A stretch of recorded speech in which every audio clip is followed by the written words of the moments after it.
ओम शांति, ओम शांति, ओम शांति। आज बाबा के 5/11/2022 के महावाक्य। प्रातः मुरली ओम शांति। बाप दादा मधुबन।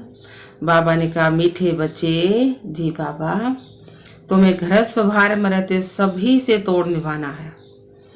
एक बार बेहद का संन्यास कर 21 जन्म की प्रारब्ध बनानी है। बाबा ने बोला, मीठे बच्चे में तुम्हें गृहस्थ व्यवहार में रहते सभी से तोड़ निभाना है। एक बार बेहद का संन्यास कर 21 जन्म की प्रारब्ध बनानी है, प्राप्ति बनानी है। प्रश्न दिया बाबा ने, चलते फिरते कौन सी एक बात याद रहे तो भी तुम रूहानी यात्रा पर हो? उत्तर में कहा बाबा ने, चलते फिरते याद रहे कि हम एक्टर हैं, हमको अब वापिस घर जाना है। बाप यही याद दिलाते हैं, बच्चे मैं तुम्हें वापिस ले जाने आया हूँ। इस समृद्धि में रहना ही मन मना भव मध्या जीवव है। यही रूहानी यात्रा है जो तुम्हें बाप सिखलाते हैं। अगला प्रश्न दिया है, सतगति के लक्षण कौन से हैं? उत्तर में दिया बाबा ने, सर्वगुण संपन्न 16 कला संपूर्ण यह जो महिमा है यही सतगति के लक्षण है जो तुम्हें बाप द्वारा प्राप्त होते हैं। गीत आया है, धीरज धर मनुआ सतयुग आया की आया। ओम शांति। बच्चे नंबरवार पुरुषार्थ अनुसार जानते हैं कि पुराना नाटक पूरा होता है। दुख के दिन बाकी कुछ घड़ियां और फिर सदा सुख ही सुख होगा। जब सुख का पता पड़ता है तब समझा जाता है यह दुख धाम है। दोनों में बहुत अंतर है ना। अभी सुख के लिए तुम पुरुषार्थ कर रहे हो अथवा श्रीमत पर चल रहे हो। कोई को भी ये समझाना बहुत सहज है, अभी बाबा के पास जाना है। बाबा लेने आया है। गृहस्थ व्यवहार में रहते कमल फूल समान पवित्र रहना है। तोड़ जरूर निभाना है। अगर तोड़ ना निभाया तो जैसे सन्यासियों मिसल हो गए। तो जो तोड़ नहीं निभाते हैं उनको निवृत्ति मार्ग अथवा हठ योग कहा जाता है। अभी भगवान राजयोग सिखलाते हैं जो हम सीखते हैं। भारत का धर्म शास्त्र है गीता और सन्यासियों का है हठ योग, घर बार छोड़ जंगल में चले जाना। उन्हों को जन्म बाई जन्म सन्यास करना पड़ता है। तुम गृहस्थ व्यवहार में रहते एक बार सन्यास करते हो, फिर 21 जन्म उसकी प्रारब्ध पाते हो। उन्हों का है हद का सन्यास और तुम्हारा है बेहद का सन्यास। बाबा ने कहा, तुम्हारे राजयोग का तो बहुत गायन है। भगवान ने राजयोग सिखाया था। भगवान ऊंचे तो ऊंचे कोई कहा जाता है। श्री कृष्ण भगवान हो ना सके। बेहद का बाप है ही निराकार। श्री कृष्ण शरीरधारी है ना, तो बेहद की बादशाही वहीं दे सकते हैं। वहाँ यहाँ गृहस्थ व्यवहार से नफरत नहीं की जाती है। बाप कहते हैं यह अंतिम जन्म गृहस्थ व्यवहार में रहते पवित्र बनो। पतित पावन कोई सन्यासी को नहीं कह सकते। वह भी पावन दुनिया चाहते हैं तो वह दुनिया है एक जिसके लिए पतित पावन बाप को बुलाते हैं। जबकि वह गृहस्थ व्यवहार में ही नहीं है तो देवताओं को भी नहीं मानेंगे। वह कभी राजयोग सिखला ना सके, न बाप कभी हठ योग सिखा सके। यह समझने की बातें हैं।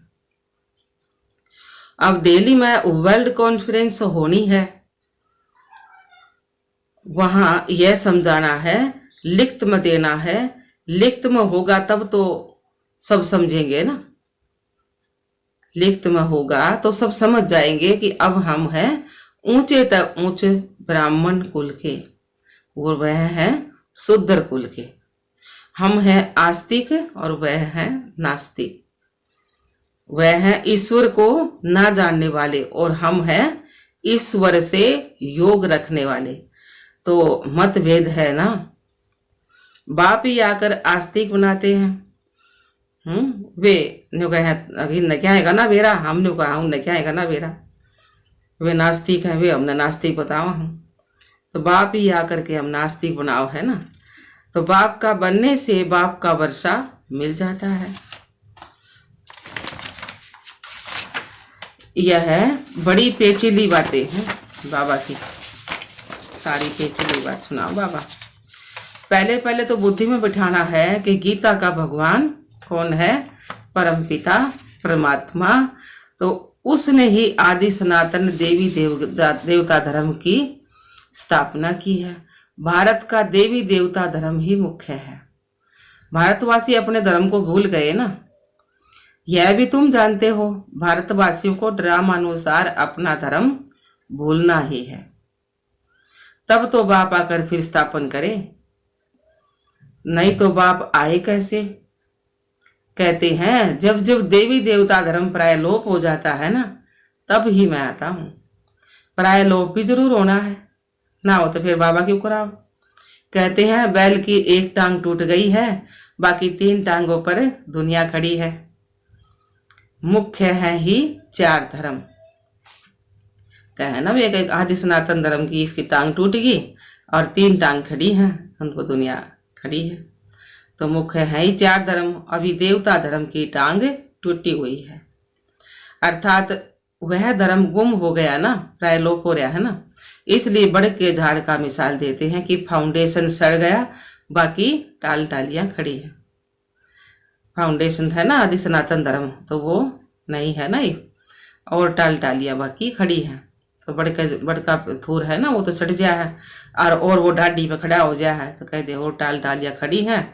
तो इसमें भी फाउंडेशन कौन सा है, देवी देवता धर्म का।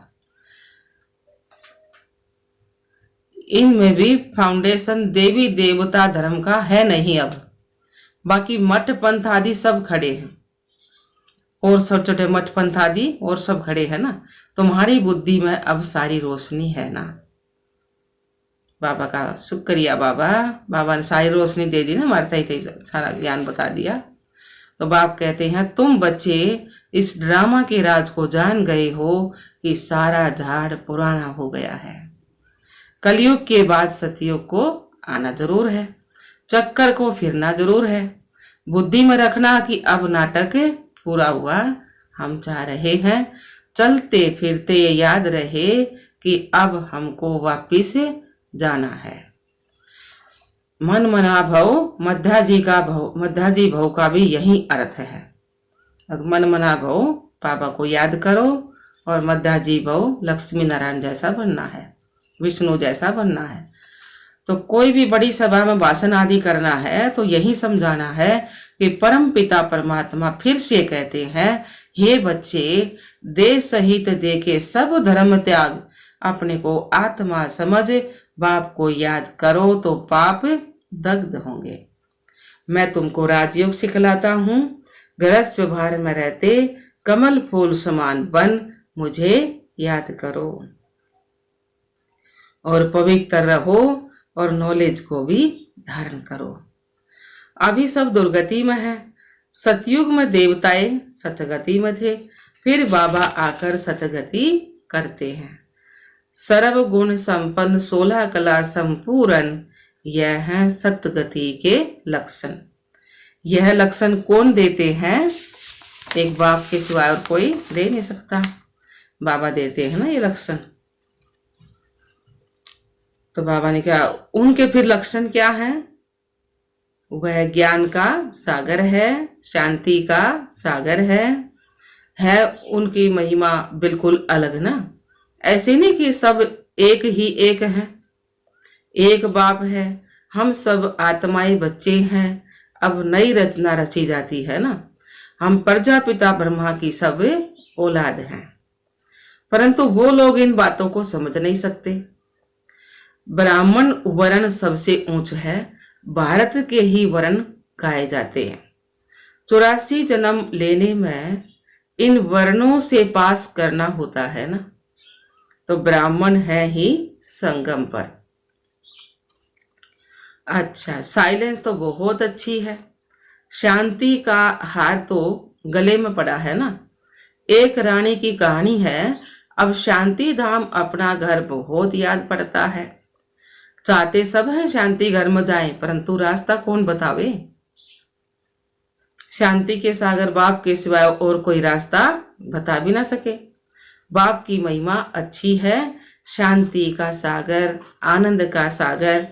तो मनुष्य सृष्टि का बीज रूप, कितना रात और दिन का फर्क है ना।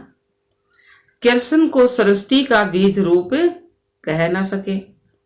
बाप की महिमा अलग है, सर्वव्यापी कहने से महिमा सिद्ध नहीं होती है। सब में भगवान बता दिया, तो बाबा ने कहा उससे महिमा सिद्ध नहीं होती है। ऐसे भी नहीं परमात्मा बैठा अपनी पूजा करेंगे। परमात्मा सदैव पूज्य है, वह कभी पुजारी नहीं बनता। ऊपर से जो भी आते हैं वह पूज्य से पुजारी बनते हैं।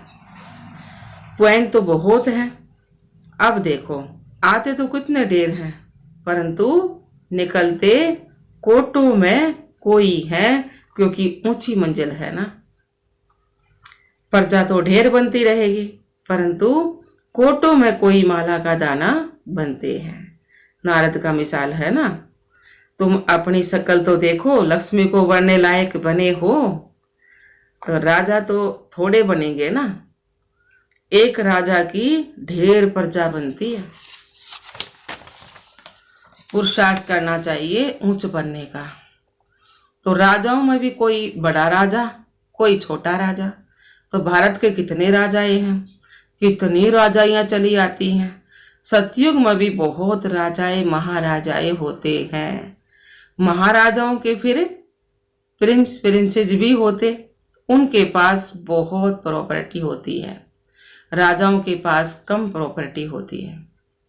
अभी है प्रजा पर राज्य। अभी राजधानी स्थापन हो रही है।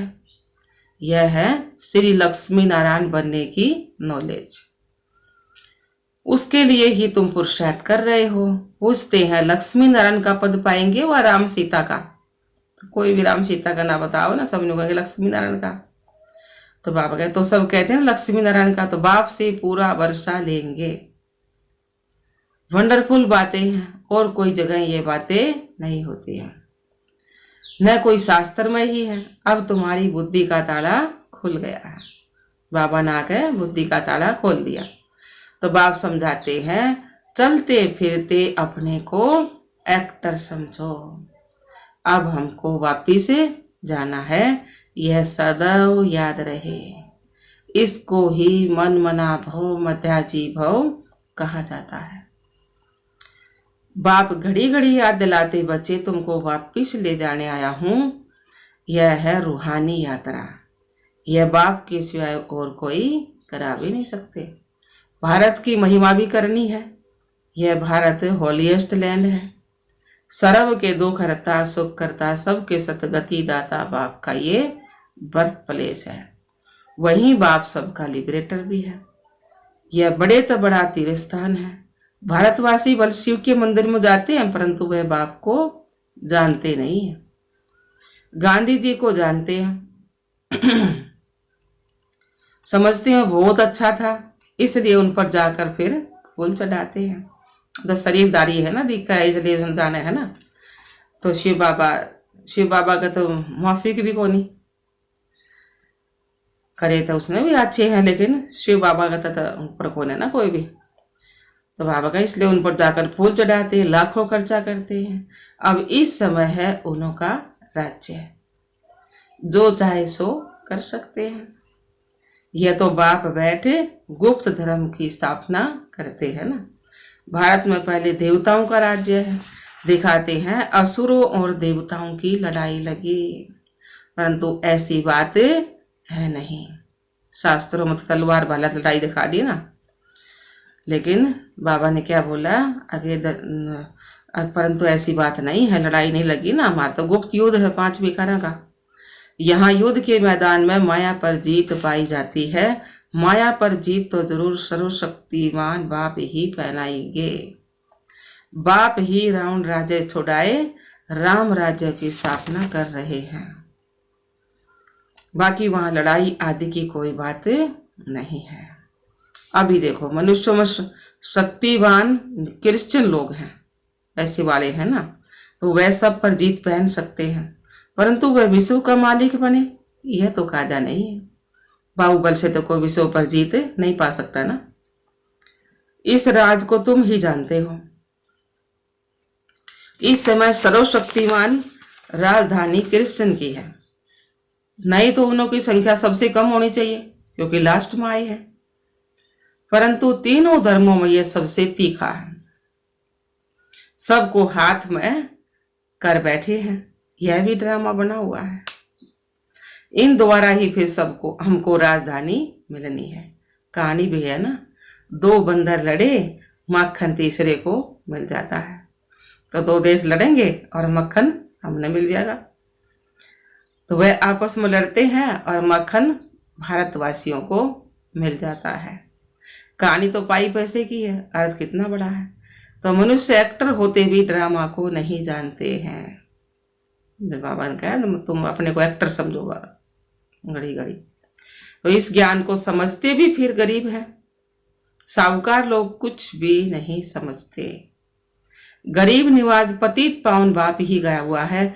अब प्रैक्टिकल में पायलट हो जा रहे हैं। बड़ी बड़ी सभाओं में तुमको समझाना है। विवेक कहता है धीरे धीरे वाह वाह निकलेगी, धीरे धीरे वाह वाह निकलेगी, लास्ट मोमेंट में डंका बजना है। अभी तो बच्चों पर ग्रहचारी बैठती रहती है ना, लाइन क्लियर नहीं है ना, तो विघ्न पड़ते रहते हैं। जितना पुरुषार्थ करेंगे ना उतनी ऊंच प्रारब्ध मिलेगी। पांडवों को 3 पैर पृथ्वी के नहीं मिलते थे, अभी का ही तो गायन है ये। परंतु यह किसको पता नहीं है कि वहीं फिर विश्व के मालिक बनेंगे। प्रैक्टिकल में तुम बच्चे अब जानते हो, इसमें अफसोस नहीं किया जाता है। कल पहले भी ऐसे ही हुआ था। ड्रामा के पट्टे पर खड़ा रहना है, हिलना नहीं चाहिए। अब नाटक पूरा होता है। चलते हैं सुख धाम, पढ़ाई ऐसी पढ़े जो उच्च पद पा लेवे। अच्छा जी बाबा, मीठे मीठे सिखला दे बच्चों प्रति माता पिता बाप दादा का याद प्यार और गुड मॉर्निंग। रूहानी बाप की रूहानी बच्चों को नमस्ते। हम रूहानी बच्चों की रूहानी बाप दादा को याद प्यार गुड मॉर्निंग, नमस्ते नमस्ते नमस्ते जी। हम बाबा के बच्चे सदा रहे हंसते और हंसाते। शुक्रिया मीठे बाप दादा, शुक्रिया बाबा, लाख बार शुक्रिया आपका। धारनाम बाबा ने सुनाया है। पहला पॉइंट, किसी भी बात का अफसोस नहीं करना है। अपनी बुद्धि की लाइन सदा क्लियर रखनी है। ग्रहचारी से अपनी संभाल करनी है। दूसरा पॉइंट है गृहस्थ व्यवहार से तोड़ निभाना है, नफरत नहीं करनी है। कमल फूल समान रहना है, आस्तिक बनकर सबको आस्तिक बनाना है। नास्तिक है ना दुनिया, तो बाबा कहे तुमको खुद आस्तिक बनकर औरों को भी सबको आस्तिक बनाना है। वरदान दिया बाबा ने, बड़ी दिल रख सेवा का प्रत्यक्ष फल निकालने वाले विश्व कल्याणकारी भव। बड़ी दिल रख सेवा का प्रत्यक्ष फल निकालने वाले विश्व कल्याणकारी भव। सार दिया बाबा ने, जो बच्चे बड़ी दिल रखकर सेवा करते हैं तो सेवा का प्रत्यक्ष फल भी बड़ा निकलता है। कोई भी कार्य करो स्वयं करने में भी बड़ी दिल और दूसरों को सहयोगी बनाने में भी बड़ी दिल हो। स्वयं प्रति व साथी सहयोगी आत्माओं प्रति संकुचित दिल नहीं रखो। बड़ी दिल रखने से मिट्टी भी सोना हो जाती है। कमजोर साथी भी शक्तिशाली बन जाते हैं। असंभव सफलता संभव हो जाती है। असंभव सफलता संभव हो जाती है। इसके लिए मैं की बलि चढ़ा दो तो बड़ी दिल वाले विश्व कल्याणकारी बन जाएंगे। स्लोगन दिया बाबा ने, कारण को निवारण में परिवर्तन करना ही शुभ चिंतक बनना है। कारण को निवारण में परिवर्तन करना ही शुभ चिंतक बनना है। मातेश्वरी जी के अनमोल महावाक्य, तुम मात पिता हम बालक तेरे, तुम्हारी कृपा से सुख घन रे। अब यह महिमा किसके लिए गाई हुई है? अवश्य परमात्मा के लिए गायन है, क्योंकि परमात्मा खुद माता पिता रूप में आए इस समर्ति को अपार सुख देता है। इस सृष्टि को, सॉरी, बाबा ने बोला ना, क्योंकि परमात्मा खुद माता पिता रूप में आए इस सृष्टि को अपार सुख देता है। जरूर परमात्मा ने कब सुख की सृष्टि बनाई है, तभी तो उनको माता पिता कहकर बुलाते हैं ना।